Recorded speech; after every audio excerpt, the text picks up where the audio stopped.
The Los Angeles Department of Children and Family Services is the largest public child welfare agency in the whole country, serving more than 30,000 children. So when Oscar-winning writer-director Mark Jonathan Harris and his production partner Deborah Oppenheimer set out to tell the untold stories of the foster care system, LA was the obvious setting. Now airing on HBO, their documentary, Foster, was 4 years in the making. The film weaves together first-hand accounts of young people currently navigating the system. I was born a drug baby. I got taken away right away and put into the foster care system. You're just bouncing from place to place to place.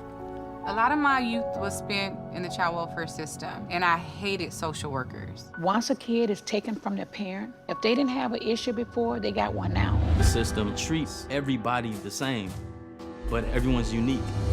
To reunify families. That's our #1 thing. I love this family. I don't know what I'd be without them. Joe and Mama. You can't always write the beginning to your story, but you can definitely write the end.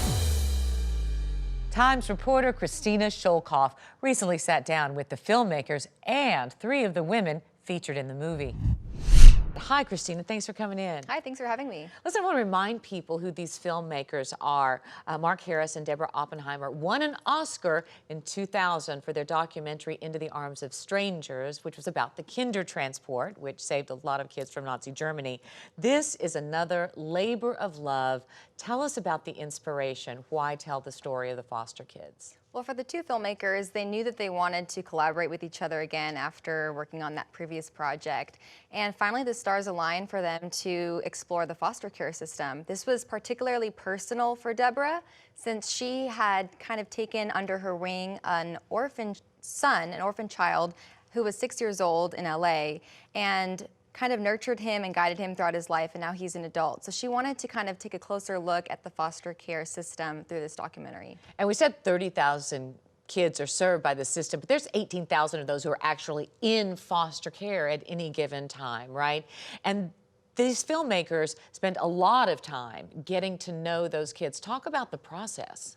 As these filmmakers started to work closely with these families and kind of figure out who they wanted to follow on this journey, it was tough because as they were working with these women and these young children featured in the film, they kind of felt that trauma themselves. So the documentary is filmed, of course, over the course of a few years, and they felt what they were feeling. They were rooting for them through their successes and also felt some of their failures along the way. Well, it took 35 approvals to be able to actually put each kid on film, right? And so they really used that time to get to know them as they were waiting for all those endless approvals that they had to go through. That's actually what they said was the most challenging thing of the entire documentary, was just dealing with all of those signatures and paperwork. You sat down with 3 women who were also featured. Tell us about those 3. Well, the one that stood out to me after I watched the documentary was Mrs. Beavers. Her kids in the film call her Mom USA. And I feel like she represents the heart of what we're really talking about, because there are so many different pieces of the foster care system, but at the end of the day, we need loving foster parents. If we don't have that, then we're putting these kids through something without any more love than they're already getting. So I really enjoyed talking to her. So she is someone who has taken in over 1,000 kids into her home in LA over the course of decades. And then I also spoke with someone named Mary, who we see in the film is kind of struggling to get through college. She calls herself a drug baby, so someone who was exposed to drugs as an infant and taken away from her biological mother. So at the end of the film, we were left thinking that she never went back. And I actually spoke with her after the film, and she had some good news to report that she's actually back in college and about to turn 21. Wow, and a social worker.